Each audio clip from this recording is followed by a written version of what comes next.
NDA में सीटों के बंटवारे को लेकर एक बड़ी बैठक होने वाली है, लेकिन इस बीच बिहार से बड़ी खबर आ रही है।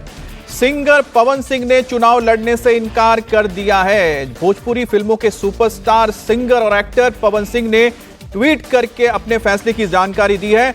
एक्स पर पवन सिंह ने लिखा है कि मैंने चुनाव लड़ने के लिए बीजेपी ज्वाइन नहीं की है, मुझे विधानसभा चुनाव नहीं लड़ना है। पत्नी के साथ विवाद और तलाक के मुकदमे के बीच पवन सिंह ने यह बड़ा फैसला किया है और इसकी जानकारी उन्होंने सोशल मीडिया साइट एक्स पर दी है। पवन सिंह ने साफ कर दिया है कि वो चुनाव नहीं लड़ने जा रहे हैं, उनका मकसद विधानसभा चुनाव लड़ना नहीं है। उन्होंने बीजेपी चुनाव लड़ने के लिए ज्वाइन नहीं किया है।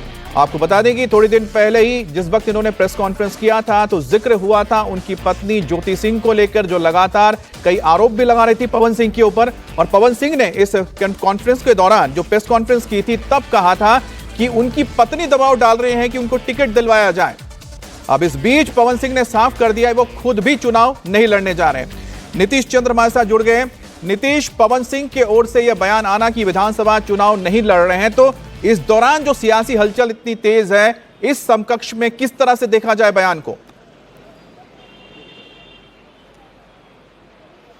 देखिए, उनकी पत्नी जिस तरह से लगातार अपनी बातों को रख रही हैं, जिस तरह से वो लखनऊ में उनके आवास पर चली गई, फिर प्रशांत किशोर से उनकी कल मुलाकात हुई है, लगातार वो जिस तरह से इन मुद्दों को उठा रही है, उससे जोड़कर इसको देखा जा सकता है कि पवन सिंह आखिर क्यों ये कह रहे हैं कि वो चुनाव नहीं लड़ना चाह रहे हैं। हालांकि इससे पहले जिस तरह से लगातार उनकी कोशिशें हो रही थी, तमाम बीजेपी के बड़े नेताओं से उनकी मुलाकात हुई थी, उपेंद्र कुशवाहा से शुरुआत हुई, फिर अमित शाह, जेपी नड्डा, तमाम नेताओं से मुलाकात हुई और उसके बाद ये माना जा रहा था कि पवन सिंह चुनाव लड़ेंगे। हालांकि इस बीच ये भी एक चर्चा थी कि पवन सिंह को बाद में राज्यसभा भेजा जा सकता है, लेकिन फिलहाल विधानसभा चुनाव को लेकर उनका ये बयान निश्चित रूप से एक नया संकेत है और कहीं ना कहीं इसके पीछे पत्नी ज्योति की जिस तरह से भूमिका है, जिस तरह से लगातार वो उनके खिलाफ आवाज़ उठा रही हैं। आपको याद होगा पिछले लोकसभा चुनाव में भी आसनसोल से जब उनको टिकट दिया गया था, ठीक उसी समय उनका एक जो पुराना वीडियो था जो बंगाली महिलाओं के खिलाफ था, उससे जुड़ा वो वीडियो वायरल हुआ और उसके बाद कहा गया कि उनसे टिकट वापस लिया गया था क्योंकि बंगाल में इसे एक मुद्दा बनाया जा रहा था।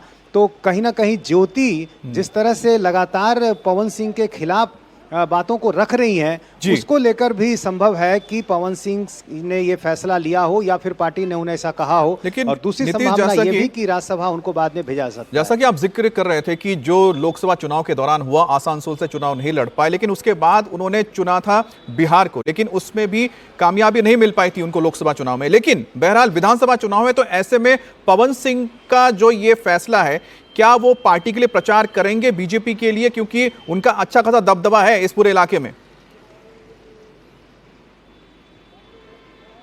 जी हाँ, बिल्कुल। पवन सिंह को इसलिए ही जोड़ा गया था, इसलिए ही उपेंद्र कुशवाहा से उनकी मुलाकात करवाई गई, क्योंकि पिछले चुनाव में पवन सिंह की वजह से काफ़ी नुकसान हुआ था और वो साफ तौर पर दिखा था कि शाहाबाद के इलाके में, खास तौर से मगध के इलाके में और सबसे ज़्यादा शाहाबाद के इलाके में, जिसमें आरा, बक्सर, सासाराम, औरंगाबाद ये सब ज़िले आते हैं, वहाँ पर नुकसान हुआ था। तो पवन सिंह निश्चित रूप से मुझे लगता है कि प्रचार में शामिल होंगे, क्योंकि इस इलाके में पार्टी के साथ रहेंगे, पार्टी के लिए प्रचार करेंगे जैसा आप बता रहे हैं, लेकिन विधानसभा चुनाव तो नहीं लड़ रहे हैं पवन सिंह।